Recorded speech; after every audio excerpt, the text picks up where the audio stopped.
매튜 아저씨의 믿어주기. 우린 빨강머리 앤 팬이다. 우린 최신 개봉 영화보다 안방극장의 앤을 더 좋아하는 것 같다.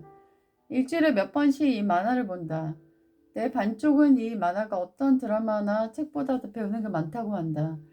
특히 매튜 아저씨의 믿어주기는 늘 마음에 남는다고 했다.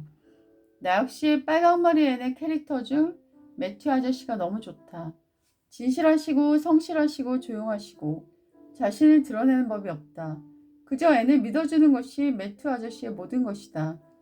앤이 친구들과 학예회 연습을 마치고 나갈 때의 모습을 우연히 본 매튜 아저씨가 앤이 여느 소녀들과 크게 다른 점이 있다는 걸 느끼고 종일 그게 뭔가 생각하는 대목이 나온다. 그리고 그 한 소녀들은 최신 유행의 소모가 불룩한 옷을 입었고 앤은 구시고 옷을 입고 있다는 걸 깨닫고 시내에 나가서 최신 옷을 만들 옷감을 사온다. 반면에 마들린은 그건 앤에게 사치와 허영을 심어줄 거라고 반대한다. 늘 도리와 예절을 강조하는 마릴린, 그리고 늘 믿어주는 매튜 아저씨. 사랑은 두 가지를 늘 균등하게 가져야 하는 것 같다. 하지만 만화 내내 난 매튜 아저씨가 너무 끌렸다. 나에게도 매튜 아저씨가 있었으면 얼마나 좋을까. 그렇다면 나도 내 이웃에게 마릴린을 좀 더 내려놓고 매튜가 되어주면 좋을 텐데. 짧지 않은 교사의 길, 믿어주기, 믿어주기. 그것이 전부, 아니 인생에서 평생 실천해야 할 숙제.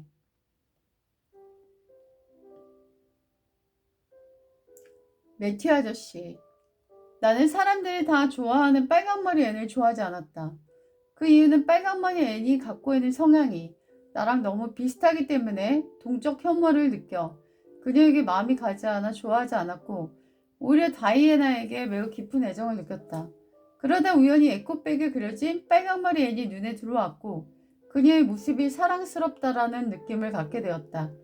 나는 그녀가 수다스럽고 자기 주장이 강하고 자기 중심적 성향이 강해 너무 불편했는데 어느 순간 어떤 이유에서인지 나도 모르게 그녀의 단점이라고 느껴졌던 것이 장점으로 느껴지기 시작했다.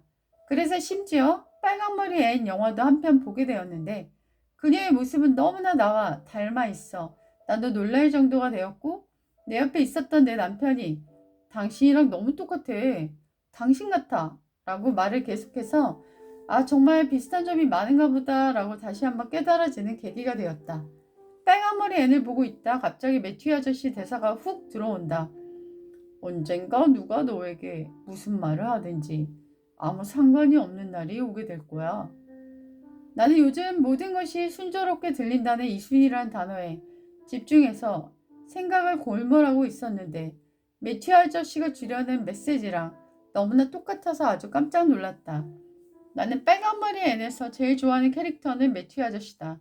여전히 한결같이 그 아저씨가 너무나 좋고 닮고 싶은 모습을 갖고 계셔서 너무나 아름답게 느껴진다. 매튜 아저씨는 아마 그 경지의 통달한 모습을 보여주고 계신다. 너무나 온유하고 겸손하기 때문이다. 나는 아저씨의 행동, 말투, 표정 하나하나를 마음에 담아두었다. 하지만 나는 그 경지에 이르지 못한 현실을 마주보곤 한다. 어떤 적은 단어에도 심하게 파도치는 내 마음을 볼 때마다 나는 괴로워하곤 한다. 나는 언제쯤 이 정도의 언어를 소화시킬까? 난 이 정도의 언어에 언제까지 흔들릴 것인가? 나는 어떤 소리를 들어도 아무렇지 않는 그 경지에 이르렀으면 좋겠다. 매튜 아저씨처럼. 계란 반숙. 난 원래 계란 완숙을 좋아한다. 완숙이 고소하고 맛있다. 그러다가 계란 반숙을 좋아하는 사람을 사랑하게 되었다. 나 역시 계란 반숙을 이제는 좋아하게 되었다. 그 사람이 없이 식사하게 될 때도 난 더 이상 계란 완숙을 해먹지 않고 반숙을 해먹게 되었다. 성격 차이다, 취향 차이다, 이혼들을 하지만 사랑이 마음에 담기면 그런 것은 그다지 중요하지 않는 것 같다. 티만 입던 그가 셔츠를 입고 긴 머리를 좋아하던 내가 커트만 하게 된 것. 날씬한 체형인 그가 건장해지려고 사이클을 4시간이나 타는 것. 원피스를 즐겨 입던 내가 바지가 더 잘 어울린다는 말에 바지만 입게 된 것. 그건 이미 자신의 취향마저 버린 것이다. 취향과 성향이 없어지면서 하나의 동그라미로 되어져가는 생각이 든다.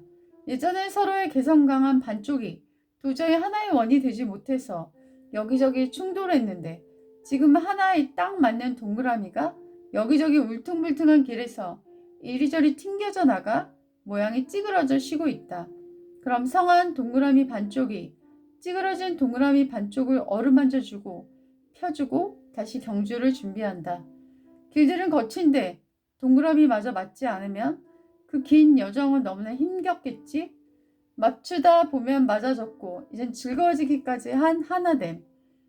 계속 동그랗게 맞춰가야지. 길은 거칠고 험해도. 카페인 우울증. 카페인 우울증이란 카톡, 페이스북, 인스타그램에 올라온 자기 자랑글을 보면서 상대적으로 겪는 박탈감에서 오는 우울증입니다. 사람들은 SNS에서 인맥을 자랑하고 외모를 자랑하고 물질을 자랑합니다. SNS는 언제부턴가 자랑의 통로가 되었습니다. 그래서 SNS는 인생의 낭비라고 누군가 얘기했나 봅니다. 저 역시 제가 남들보다 나은 부분들을 자랑하는 면들이 있어 올린 적이 있었는데 내가 못 가진 걸 가진 사람이 올린 걸 보고 난 저런 건 하지 않는 게 좋겠다라는 생각이 들었습니다. 나의 실패, 나의 고난, 나의 어려움, 나의 부족함, 내 질병들을 올리게 되었습니다. 그렇게 쓴 이유는 당신보다 못한 나도 있으니 용기를 내세요라는 마음이었습니다. 그런데 쓰다 보니 나보다 못한 사람도 계셨고 그 글을 댓글로 읽다가 숙연해지기도 했습니다. 한 번은 내 SNS를 타고 들어와 보고 만나자고 한 분이 계셨어요. 그분은 행복할 요건이 많은데도 그렇지 못하게 사셨습니다. 우울증이 너무 심해서 일주일에 한 번씩 전화를 해드렸습니다. 또 제 블로그를 보고 전화를 해서 신세 타령을 하신 분도 있었어요. 제가 받아줄 것 같다 그랬다고 했습니다. 이제 단짝에게 어제 어느 야구선수의 고전을 면치 못한 일본 경기들을 들었습니다.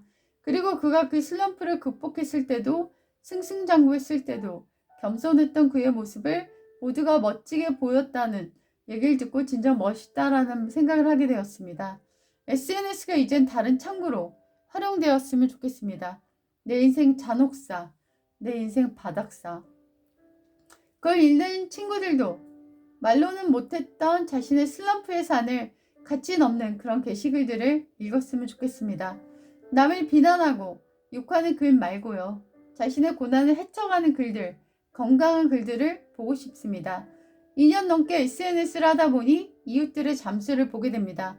뭔가 힘든 일이 생기면 밝고 자랑하던 게시글 쓰기를 멈추고 오래 잠수를 탑니다.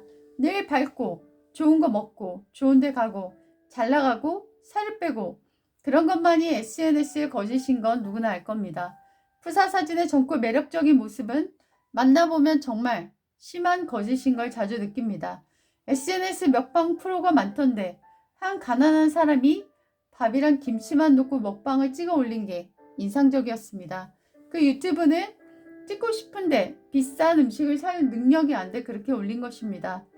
정직한 게시글, 마음에 남는 SNS, 몰래 캡처해 가서 또 읽고 싶은 글, 그런 글을 쓰고 싶습니다.